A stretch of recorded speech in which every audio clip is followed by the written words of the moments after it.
बहुत ही इंपॉर्टेंट है, लास्ट है, छोटा सा है। बहुत ही इंपॉर्टेंट इसलिए क्योंकि ये एक एरिया था जहां पे सबसे ज्यादा पॉजिटिव कंट्रीब्यूशन था ब्रिटिश गवर्नमेंट का, इंफ्रास्ट्रक्चर, कुछ एरियाज उसमें भी, बट अगेन उन्होंने आज तक कोई भी चीज हमारे भले के लिए नहीं करी। तो कैसी बातें करते हैं, जो भी करा था उनका पर्सनल इंटरेस्ट था, उनका अपना पर्सनल इंटरेस्ट था। पढ़ लेते हैं, अभी पता चल जाएगा आपको कैसा इंटरेस्ट था। Infrastructure, infrastructure it refers to all such activities, services, facilities which are needed to provide different kinds of services in an economy. It includes infrastructure associated with means of transport, communication, energy and banking. ये सब आते हैं economic infrastructure में। What is infrastructure? It refers to all such activities, services and facilities which are needed to provide different kinds of, कुछ और करने के लिए कुछ चीज चाहिए होगी। यहां से आपको दिल्ली जाना है तो उसके लिए रोड्स चाहिए होंगी, गाड़ी तो बात की बात है, पहले तो रोड चाहिए होगी, तो वो इंफ्रास्ट्रक्चर में आता है। All such activities, services, facilities which are needed to provide different kinds of other services in an economy. It includes economic infrastructure and social infrastructure. Infrastructure पूरा एक चैप्टर है हमारा आईईडी में, तो कितना इंपॉर्टेंट रोल प्ले करता होगा economic development में, अभी तो उसका एक छोटा सा पॉइंट है। It includes infrastructure associated with means of transport, means of communication, energy and banking, ये सब आता है इकोनॉमिक इंफ्रास्ट्रक्चर में। And infrastructure associated with facilities of health, education and housing, ये सब आता है सोशल इंफ्रास्ट्रक्चर में, it covers both. The infrastructure facilities during the British rule were very poor. ये क्या कह दिया आपने, कुछ चीजें थी जो इंप्रूव हुई, ओवरऑल पुअर थी, बट अभी हमें दिखेगा कि पॉजिटिव कंट्रीब्यूशंस भी थी। Some efforts were made to develop basic infrastructure like roads, railways, ports, water transport, post and telegraph. But the main motive behind such infrastructure development was to serve various colonial interests. अपने interest serve करने के लिए ऐसा किया जा रहा था। The state of infrastructure as inherited from the British rule was discussed as below. Roads में क्या था? The colonial administration could not accomplish much on construction of roads due to scarcity of funds. ज्यादा पैसे खर्च नहीं करे roads की construction पे, तो roads that were built primarily serve the interest of mobilising the army. तो जिस रूट में उनको जरूरत थी ना वो रूट तो उन्होंने बना दी, but throughout India connectivity उन्होंने कहा कि हमें कोई फर्क नहीं पड़ता, नहीं बनाएंगे हम हर जगह रोड्स। कहाँ पे बना दी? जहाँ पे मोबिलाइजेशन ऑफ आर्मी, जहाँ वो आर्मी पहुंचाना चाहते थे तो वहां बना दी। जहाँ रॉ मटेरियल्स चाहिए पोर्ट तक ले जाने के लिए, रेलवे स्टेशन तक ले जाने के लिए, वो रोड्स बना दी। There always remained an acute shortage of all-weather roads. All-weather roads की फर्क नहीं पड़ता, बारिश है तो भी रोड पे आप चल सकते हैं। All-weather roads तो हमारे पास अभी भी नहीं है, कुछ कुछ रास्ते हैं जो बारिश में बंद हो जाते हैं, तो तब ऐसे बहुत सारे होते थे, तो बारिश में रास्ते बंद हो जाएंगे तो एरिया एक तरह से डिस्कनेक्ट हो गया ना। अब वहां पे अगर खाने की शॉर्टेज है तो खाना पहुंच ही नहीं पाएगा, जिसकी वजह से बीमारियां और ज्यादा बढ़ती जाती। There always remained an acute shortage of all-weather roads to reach out to rural areas during the rainy season. As a result, people living in these areas suffered badly during natural calamities and famines. तो roads पे ज्यादा खर्चा नहीं करा, जहां किया वहां सिर्फ और सिर्फ क्या पर्पस था? Mobilisation of army and shifting of raw materials. ये चीजें याद करनी है। Railways. The most important contribution of the British rule was introduction of railways in India in 1850. When was the railways introduced in India? 1850. When was the first passenger train launched? 1853. दो अलग questions हैं। When was the railways introduced in India? 1850. When was the first passenger train? India's first passenger train ran from Bombay to Thane. 1853. Be careful. The railways affected the structure of Indian economy in two important ways. Number one, railways enabled people to undertake long distance travel. It broke geographical and cultural barriers and promoted national integration. कितनी speed पे आप travel कर सकते हैं railway develop हो जाए तो। It enhanced commercialization of Indian agriculture. Transportation easy हो गई थी, तो पॉसिबल था आप बना रहे हो यहाँ पे और बेच रहे हो कहीं और, तो वो प्रमोशन हुई इस चीज की, which adversely affect the comparative self sufficiency of village economies.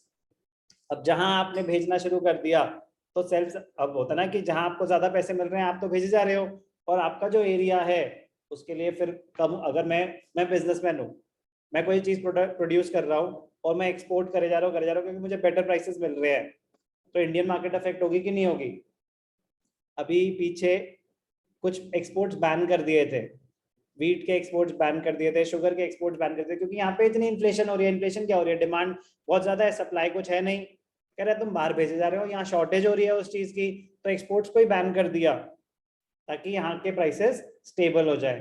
तो लेकिन ऐसे ही अगर रेलवेज होगी तो ट्रांसपोर्टेशन ईजी हो जाएगी, नेशनल इंटीग्रेशन हो गई कि अब आप यहाँ बैठे बैठे कहीं भी सामान बेच सकते हो, तो आपके प्रोडक्ट की डिमांड तो बढ़ गई ना, तो बढ़ तो गई, बाहर आपको ज्यादा प्राइसेस मिल रहे हैं तो आप बाहर बेच रहे हो, बट यहाँ की डिमांड तो अफेक्ट हो जाएगी, यहाँ तो सप्लाई नहीं कर पा रहे आप, इतनी थोड़ी ना प्रोडक्शन हो रही है, तो सेल्फ सफिशिएंसी अफेक्ट हुई थी।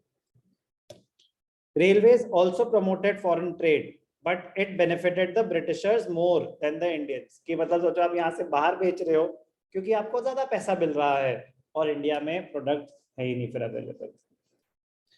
The construction of railways led to huge economic losses to the Indian economy, क्योंकि रनिंग कॉस्ट तो इन्हीं से रिकवर कर रहे थे, तो रेलवेज सिर्फ और सिर्फ अपने बेनिफिट के लिए उन्होंने करा था, ट्रांसपोर्टेशन इजी हो जाए सामान की, बट फायदा सबका हुआ definitely. Air and water transport ये सबसे कम डेवलप किए थे। British government took measures for developing the water and air transport, but their development was far from satisfactory. Inland waterways proved to be uneconomical, as in the case of Coast Canal on the Odisha coast. बहुत ही महंगा पड़ा. This canal was built at a very huge cost, but it failed to compete with the railways. Cost effective नहीं था, वो सस्ता पड़ रहा था, तो जब यूज ही नहीं हो रहा तो फिर क्या हुआ? The canal had to be abandoned. Air and water transport में कोई ज्यादा प्रोग्रेस नहीं हो पाया था. Communication. Post and telegraph were the most popular means of communication during that time. The introduction of expensive system of electric telegraph in India served the purpose of maintaining law and order. तो electric telegraph तो introduce होता कि instant message चला जाएगा, but purpose क्या था? Maintaining law and order. तो उन्होंने एकदम से कम्युनिकेशन देना था कि कभी वहां पे अटैक होने वाला है, कुछ लोग प्लान कर रहे हैं, कुछ भी हो रहा है, तो कम्युनिकेशन चली जाएगी, तो वहां पे आर्मी को ऑलरेडी मैसेज चला गया। तो पर्पस क्या था? Maintaining law and order. The postal services despite serving useful public purpose remained all through inadequate. तो most important contribution was in railways, develop roads भी हुई थी, बट जितनी भी चीजें डेवलप हुई थी वो सब कॉलोनियल इंटरेस्ट की वजह से ही हुई थी, वो अपने बेनिफिट को ही देख रहे थे।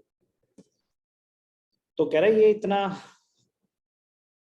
हमारे तरफ काइंडनेस कैसे कि इंफ्रास्ट्रक्चर डेवलपमेंट पे इन्होंने क्यों इतना पैसा खर्च किया as compare to other sectors, तो इसी पे सबसे ज्यादा खर्च करा, कह रहे उसके रीजंस से। तो what were the reasons for infrastructure development? तो पहले पढ़िए एक एक करके कि रोड्स का क्या, रेलवेज का क्या, वाटरवे, एयरवे, कम्युनिकेशन, सारा कर लिया। What were the reasons? The basic objective of government, the British government was to develop infrastructure. The purpose was not to provide basic amenities to the people of India, but to serve their own colonial interest. एक एक करके बात करें, roads क्यों बनाई? The roads were built for mobilizing the army within India and for drawing out raw materials from the countryside to the nearest railway station or port, and to send these to England or other lucrative foreign destinations. तो वो roads में भी आ गया था point, roads में लिखा था ना, the roads primarily serve the interest of mobilizing the army and shifting of raw materials, तो उसी को थोड़ा सा elaborate कर दिया।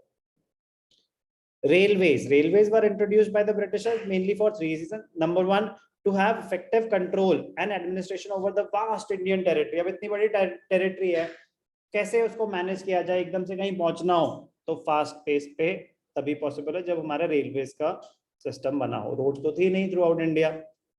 To earn profits through foreign trade by linking railways with their major ports, transportation cost कम होगी तो profits बढ़ेंगे। To make profitable investment of British funds in India, पैसे वो इन्वेस्ट कर रहे थे, कॉस्ट तो हमसे रिकवर कर रहे थे, तो उनके लिए तो एक प्रॉफिटेबल इन्वेस्टमेंट थी। और electric telegraph, it was to serve the purpose of maintaining law and order. Important question बनता है इस पे, what was the state of infrastructure, what were the reasons behind infrastructure development. Important है but बहुत easy है। Easy क्या है अगर करी हो तो, वरना इम्पॉसिबल है। आप ये आंसर्स क्रिएट कर सकते हो क्या? Not at all, not at all. आप अपनी कहानियां लिख दोगे, उसके नंबर नहीं मिलते। You have to use keywords, you have to use data जहां जहां अवेलेबल है। इंपॉर्टेंट है, तभी आपको मार्क्स मिलेंगे अगर आप क्वालिटी आंसर देखें।